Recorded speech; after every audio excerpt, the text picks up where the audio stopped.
आपल्याबरोबर आणखी ह्या पिंपवणीमधील ज्या अभिलाषा कोराडे जे आहेत त्यासुद्धा आपल्याबरोबर, आपण त्यांचे अभिलाषा काकडे जे आहेत त्यासुद्धा आहेत, त्यांच्याबरोबर आपण बोलणार आहोत, बातचीत करणार आहोत की येणाऱ्या दिवसामध्ये त्यांची जे आळे पिंपवणी गटातील जे उमेदवार आहेत त्यांना कसा रिस्पॉन्स भेटणार आहे, कसं मतदान होणार आहे, किती आघाडीने ते निवडून येणार आहेत, काय सांगाल ताई? आमचा प्रचार जोरातच चालू आहे. दादांनी भरपूर कामं केली ते त्याच्यामुळं आम्हाला फक्त आमच्या कामावर आम्हाला मत मागायचं आहे. दादांनी जो विकास केला आहे त्याच्यावर आम्हाला मत मागायचं आहे. आम्हाला जाऊन असं सांगायचं नाही का तुम्ही आम्हाला मतदान करा. आमचा विकास बघा, आमचे म्हणजे कामं बघा दादांनी केलेली, त्याच्यावर आम्हाला मतदान करा. आणि एवढं सांगते की दादा आणि विजय कुराडे सर हे भरपूर मतांनी निवडून येणार आहे, त्याच्यात शंकाच नाही काही. कोणकोणते प्रश्न तुम्हाला वकील साहेबांच्या मार्फत सुटणारे? भविष्यामध्ये अनेक प्रश्न असतात, कौटुंबिक प्रश्न असतात, कौटुंबिक कलह असतात, रस्त्यांचे प्रश्न असतात किंवा आणखीन काय असतात?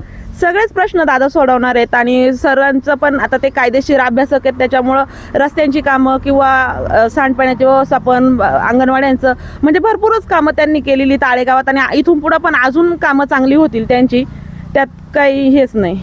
विधिज्ञ विजयराव कोराडे जे आहे तर येणाऱ्या दिवसामध्ये भविष्यामध्ये ते स्वतः एक हुशार व्यक्तिमत्व असल्यामुळं, स्वतः ॲडव्होकेट असल्यामुळं, विधिज्ञ असल्यामुळं येणाऱ्या दिवसामध्ये जे काही अनेक प्रश्न असतील, कौटुंबिक असतील, सामाजिक असतील, ते नक्कीच सुटणारे अशा प्रकारचा मानस या ज्या काकडेताई यांनी व्यक्त केलेला आहेत. आपण आणखीन काही लोकांशी बातचीत करणार आहोत. या भागामध्ये बिबट्याचा सर्वात मोठा प्रश्न आहे. काय वाटतं येणाऱ्या दिवसामध्ये जर तुमची उमेदवार निवडून आली तर काय बिबट्यांचा प्रश्न सुटणार आहे?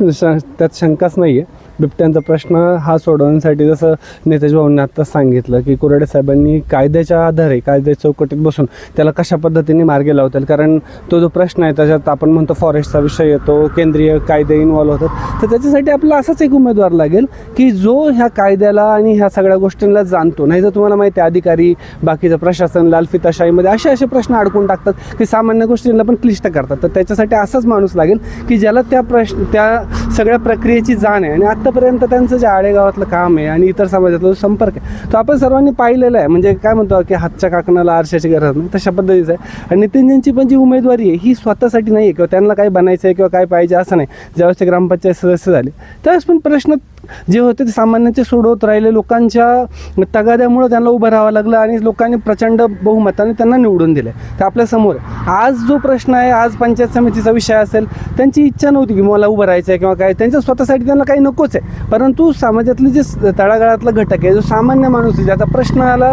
वाचा फुटत नाही, त्याला कोणी न्याय देत नाही, अशी लोक आहेत की ज्याला चक्रा मारावं लागतात वारंवार आणि ते करून सुद्धा प्रश्न मार्गी लागत नाही, निकाल लागत नाही, सुटत नाही. तर ते सगळे प्रश्न त्यांनी केले. तो प्रश्न त्यांचा सरकारी कचेऱ्यांचा असो किंवा आरोग्याचा असो किंवा इतर काही त्यांचे वैयक्तिक वाद असो किंवा कोणाचं काहीही असो, अर्ध्या रात्रीला फोन केला तर माणूस हजर होतो.